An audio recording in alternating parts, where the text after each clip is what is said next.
Welcome back, mga kaldab. Ito na naman po ang inyong lingkod, si Mr. Destiny. At syempre, nandito na naman po tayo sa pinakamagandang update po natin sa social media. Sa ngayon, kampante na naman po tayo. Sa ngayon, masaya po ang Aldab Nation na kahit sabihin na natin na nagtagumpay silang pabalikin si Mengay sa Itbulaga, hindi naman po ganun ka-epektibo ang pag-uwi nga po ni Mengay dito sa Pilipinas.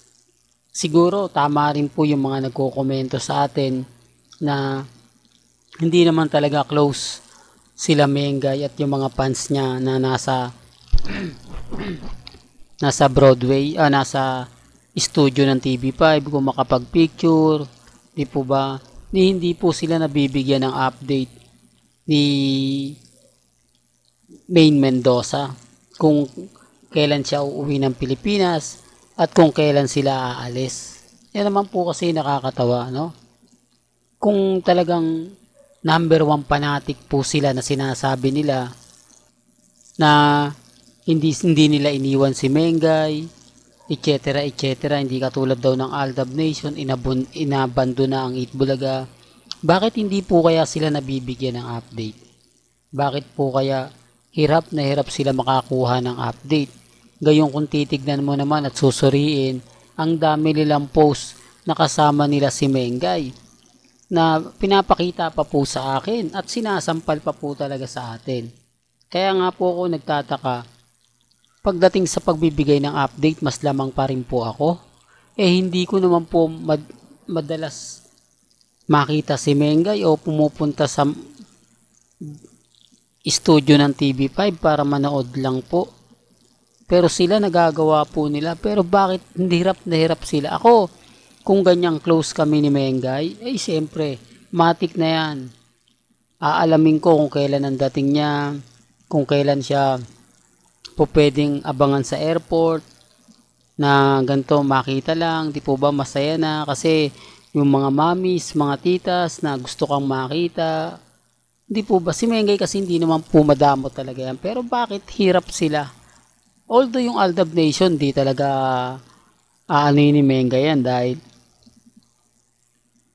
yung iba nga po may sama talaga ng loob o kumbaga sabihin natin may tampo kay Mengay kasi nga po sa naganap na kasalan. Pero nananatili pa rin po silang Aldab.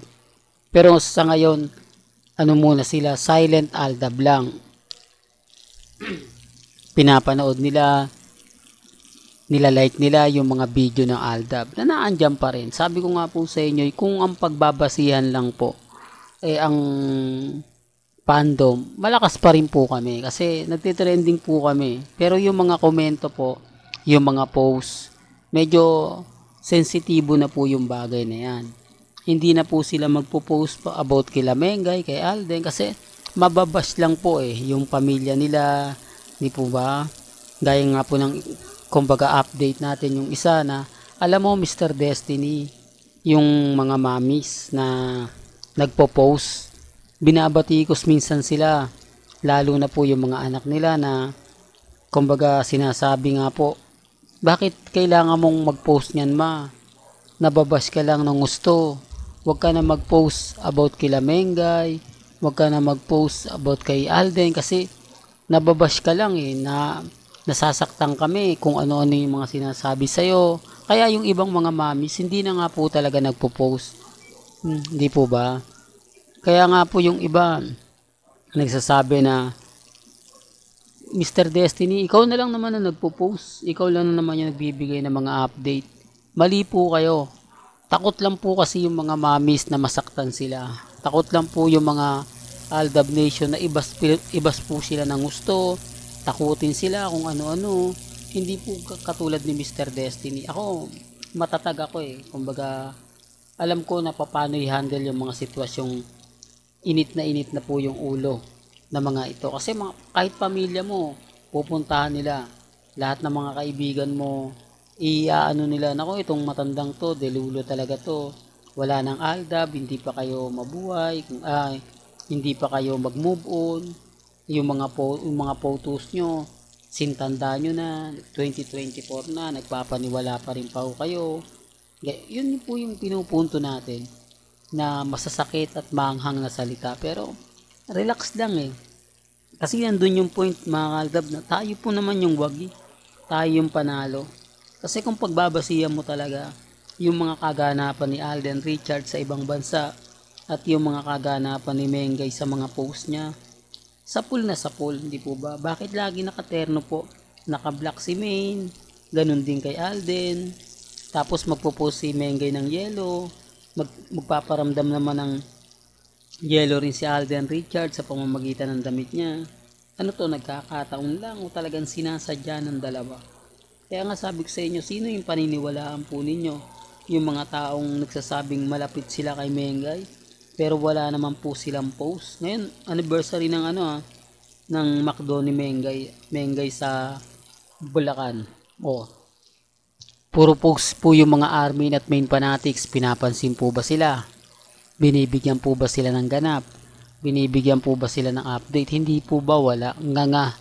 Pero naandun pa rin po yung point na alam nila na busy lang si main. Wala na pong busy kapag nagbabakasyon ka. Wala na pong busy kapag naandun ka kasi tahimik yung buhay mo. Wala kang iniisip. Naandun ka para mag-relax, magbasa ng mga post sa social media. Pagkatapos mamamasyal. Ito yung sinasabi natin na hindi nila naiintindihan. Galit lang po sila. Gaya nga po itong video na pinapakita ko, na pinanonood ninyo. Mga post daw yun ni Mengay. Pero wala naman po yan sa Instagram. Wala naman po yan sa social media niya. Ginagawa lang po ito o ini-edit lang po nila to para masabing updated po sila. Kaya ko lang po pinapakita kung ganito po sila kagarapal. Ganito po sila gumawa ng mga bagay-bagay na mapapaisip ka talaga. Real to, kasi hindi naman po pwede nila ipakita yung mga ganap ni Mengay. Paano mo makikita nasa California nga po siya. Nasa Canada. Tapos sasabihin nila na wala daw. Hindi nga po nila alam kung saan nga po ba talaga naandun si Mengay. Real talk mga kaaldab. Pero may kanya-kanya po tayong opinion. Remind ko lang po, lagi kong paulit-ulit na sinasabi. Dito po sa channel ni Mr. Destiny, malaya po kayong sabihin ang mga gusto niyo sabihin. Pabor man o hindi sa akin, okay lang, tanggap ko po yan. Ang importante po kung ano yung paniniwala ninyo, nire-respeto ko po yan at ginagalang.